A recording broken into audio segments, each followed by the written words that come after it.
On rapporte d'un homme qui s'appelle Damdam ibn Jaws al-Hifani, qui dit: je suis entré dans la mosquée du prophète alayhi salatu wassalam, à la recherche d'un ami. Et lorsqu'il est entré dans la mosquée, un homme l'a appelé et lui a dit: rapproche-toi.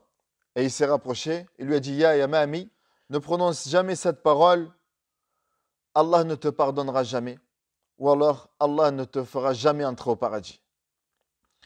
Il a dit: qui es-tu? Qu'Allah te fasse miséricorde. Cet homme lui répond: je suis Abu Huraira. Tu viens de m'interdire de prononcer une parole que j'avais l'habitude de dire à ma famille lorsque je suis en colère contre eux. Allah ne te pardonnera jamais. Allah ne jamais te fera entrer au paradis à cause d'un péché qu'il était en train de commettre.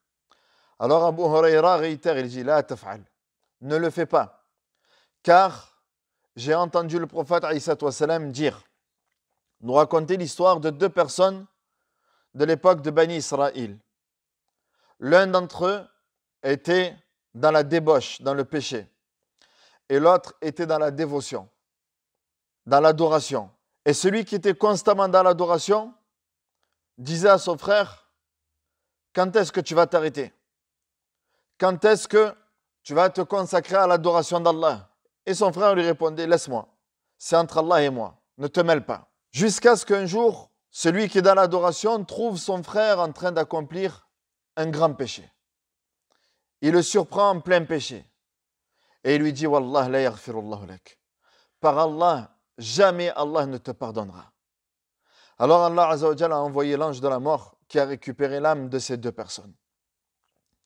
Et lorsqu'ils sont rencontrés devant Allah subhanahu wa ta'ala, Allah Azza wa Jalla a dit à celui qui était dans le péché: Udkhul jannah bi rahmati. Entre au paradis par ma miséricorde. Wa qala lil akhar. Il a dit à l'autre: tu viens de réduire ma miséricorde qui embrasse toute chose. Qui es-tu pour décider à ma place? Et là, le prophète Allah Azza wa Jalla dit: Intaliqu bihi ila an-nar. Donc, conduisez-le en enfer. Et le prophète termine en disant: par celui qui détient mon âme entre ses mains, cet homme-là a prononcé une parole. Cet homme-là a prononcé une parole qui lui a valu de perdre ce bas monde ainsi que l'au-delà. Avec une seule parole, il a tout perdu, alors qu'il était constamment dans l'adoration. Ibad Allah, ce péché s'appelle al-ujb. C'est l'infatuité. Le fait d'être imbu de sa personne. C'est une forme d'orgueil.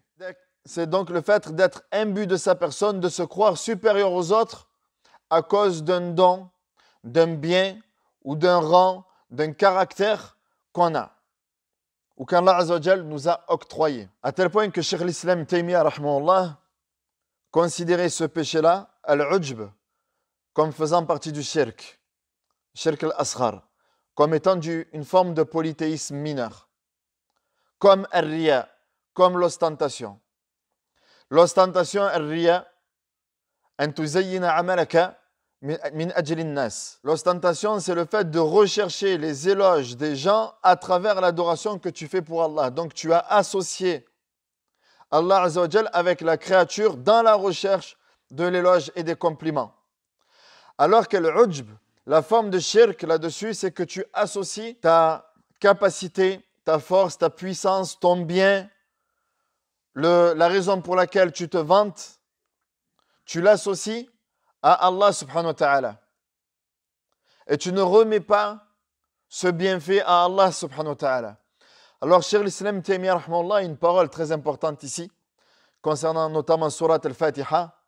Celui qui concrétise cette parole, Iyyaka na'bud, la parole d'Allah, c'est toi seul que nous adorons, donc sera immunisé d'al-riya, de l'ostentation. Et celui qui concrétise la parole, Iyyaka nasta'in, wa Iyyaka nasta'in, et c'est auprès de toi seul dont nous recherchons de l'aide, il aura donc concrétisé cette parole et il sera immunisé d'al-ujb. Parce qu'en fait, tous les bienfaits, tout ce qu'il a, il le renvoie à Allah subhanahu wa ta'ala. Dès lors où il dit que quelque chose provient de moi, qu'il a fait de lui-même, comme cet homme-là pense qu'il est arrivé à ce degré d'adoration sans l'aide d'Allah, ça l'a donc amené à mépriser les autres et à mépriser son propre frère en disant que Allah Azza wa Jal ne te pardonnera jamais. Et ce péché-là, ya ibadallah, d'al-ujb, comme nous le disaient les ulama, il est encore plus grave que certains péchés comme la consommation de l'alcool ou alors az-zina. L'imam al-Asma'i rahimahullah rapporte de son père qu'un jour, un roi est passé auprès de Malik ibn Dinar. Malik ibn Dinar est un tabi'i, donc de la génération qui a suivi les compagnons. Et ce roi, lorsqu'il est passé devant Malik ibn Dinar, se pavanait. Il avait une démarche qu'Allah Azza wa Jal n'aime pas. Et cet homme, Malik ibn Dinar, lui dit, crains Allah.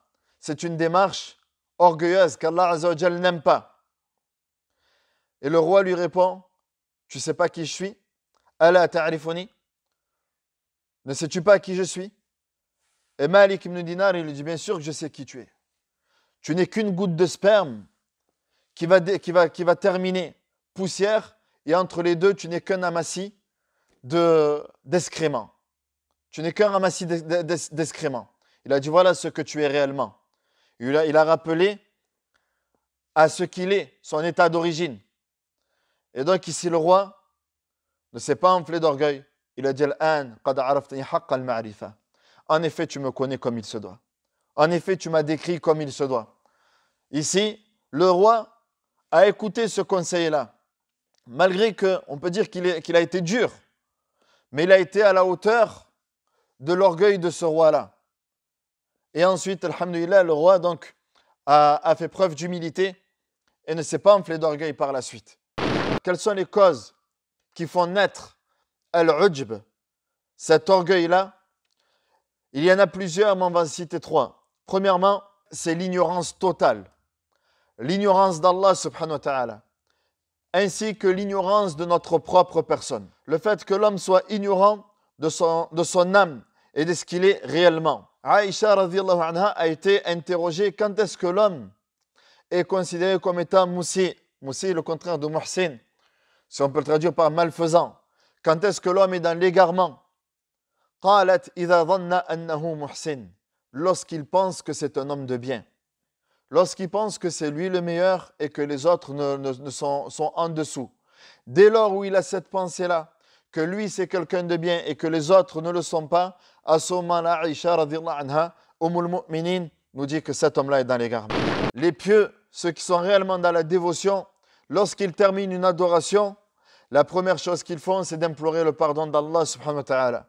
C'est ainsi qu'après chaque prière, la première parole que nous prononçons, c'est Astaghfirullah. Astaghfirullah, astaghfirullah. Pourquoi nous implorons le pardon d'Allah subhanahu wa ta'ala?